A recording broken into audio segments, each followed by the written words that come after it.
Raymond Joassard, maire de Sorbier, bonjour. Bonjour. Raymond Joassard, première question que je pose à tous les élus. Qu'est-ce qui vous a donné cette envie d'être maire et d'autant de cette commune de Sorbier? Bien, je me suis toujours intéressé à la vie politique, à la vie de la cité, à la vie sociale. Dans une vie antérieure, donc en tant qu'enseignant, j'ai eu une activité mutualiste, une activité sportive également importante, en direction de la jeunesse également. Donc je me suis toujours intéressé socialement à ce qui se passait autour de moi. Et donc un engagement politique a été la suite tout à fait naturelle de ces différents engagements. Et donc un engagement municipal m'a paru quelque chose d'important dans une ville que je connais bien pour y être né, pour y avoir des racines profondes. Et donc, ça me paraissait tout à fait naturel de m'engager dans cette vie municipale.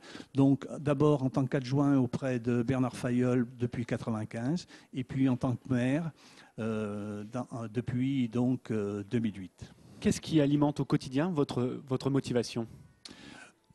D'abord, le souci, bien entendu, du quotidien et de la vie des citoyens.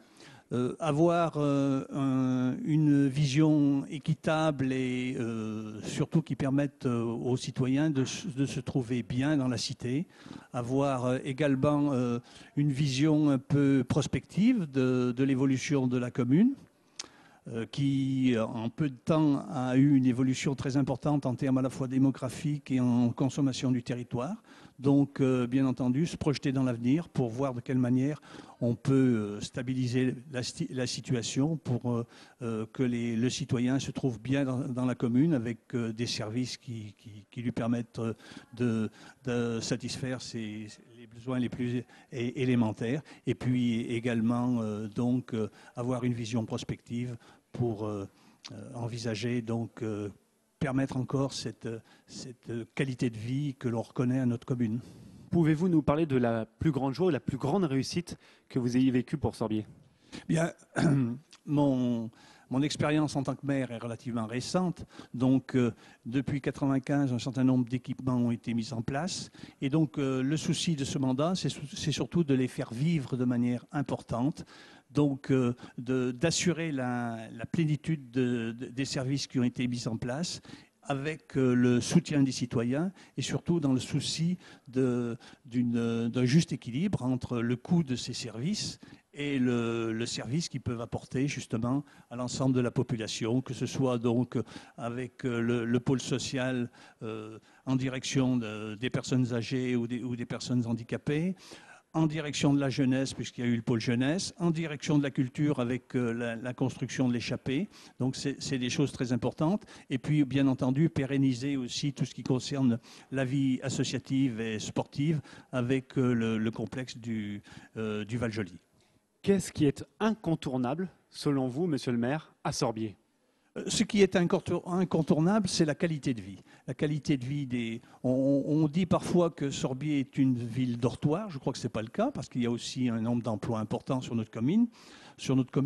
Mais je crois que la qualité de vie est reconnue par tous, parce qu'il y a une demande importante des citoyens, mais aussi des habitants des communes environnantes pour venir s'installer sur notre commune. Et cette qualité de vie reconnue doit être préservée. Donc ça passe aussi par une concertation avec les agriculteurs, puisqu'il faut maintenir un périmètre agricole qui permette justement d'avoir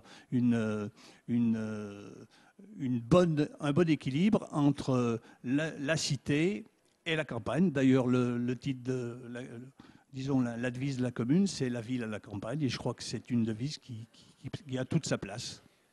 Entrons dans le sujet de Saint-Étienne Métropole, justement. Raymond Joassard, qu'est-ce que votre politique de vice-président en charge de l'économie apporte, selon vous, à ce territoire métropolitain? Bien, je crois que le président Maurice Vincent, dans sa déclaration préalable, a dit toute l'importance qu'il attachait à l'économie et que, bien entendu, notre territoire avait besoin d'une politique économique dynamique. Avec mes collègues, donc Philippe Kizirian, mais aussi Marie-Odile Sasso par rapport à l'emploi. et aussi Maurice Bonan qui s'occupe plus spécialement du volet agricole mais agroalimentaire. Donc nous formons une équipe qui unit ses efforts pour dynamiser notre territoire, en lien avec tous les partenaires que nous pouvons avoir, aussi bien au niveau du Conseil général que de la région, de manière à ce que notre territoire se développe. Il a subi des crises importantes, des transformations, mais il y a un socle très, très important de PME, PMI qui irrigue l'ensemble des 43 communes de Saint-Étienne Métropole. Et donc je crois que ce réseau est une chance, donc avec à la fois la Chambre d'agriculture, la CCI et autres, on a certainement des atouts à faire valoir. Et je pense qu'il y a déjà des initiatives qui ont été prises ensemble avec tous ces partenaires pour pouvoir renforcer l'attractivité de notre territoire et développer notamment l'innovation, à la fois en ce qui concerne les écotechnologies, le design et également tout ce qui est innovant. Je pense notamment aux différents pôles de compétences ou pôles de compétitivité. Et c'est cette même dynamique que Saint-Étienne Métropole apporte à l'ensemble du territoire ? Bien entendu, je crois que cette dynamique, elle est valable à la fois pour la ville phare, avec donc des transformations possibles avec les PAS, mais qu'il y a une réalité, une irrigation complète sur l'ensemble du territoire. En termes d'aménagement, c'est déjà le cas, avec un certain nombre de zones industrielles ou de zones d'aménagement qui ont été faites, aussi bien dans la vallée des Gier que dans la vallée de l'Ondelle et sur la Couronne. Mais cette irrigation est tout à fait valable. Il y a d'ailleurs des initiatives qui sont prises. Je pense à des zones artisanales qui vont se faire notamment sur Saint-Éan ou sur Saint-Christo-en-Jarret, et que cette irrigation, elle se fait sur l'ensemble du territoire et que tout le territoire en profite. Enfin, Raymond Joassard, qu'est-ce que selon vous, une télévision locale comme TL7 peut apporter, doit apporter à un territoire comme celui de Saint-Étienne Métropole ou à un bassin Sud-Loire plus élargi ? Bien, d'une part, c'est un moyen de communication tout à fait intéressant, parce que je crois que le débat a eu lieu en conseil de communauté et j'ai été bien entendu tout à fait partie prenante pour favoriser le développement de TL7. Et je crois que c'est un média qui a toute sa place sur le territoire, dans la mesure où ce média est maintenant reconnu, qui permet justement d'irriguer l'ensemble du territoire et d'avoir donc une position qui soit relativement intéressante sur le Saint-Étienne Métropole. Voilà. Raymond Joassard, merci. Merci à vous.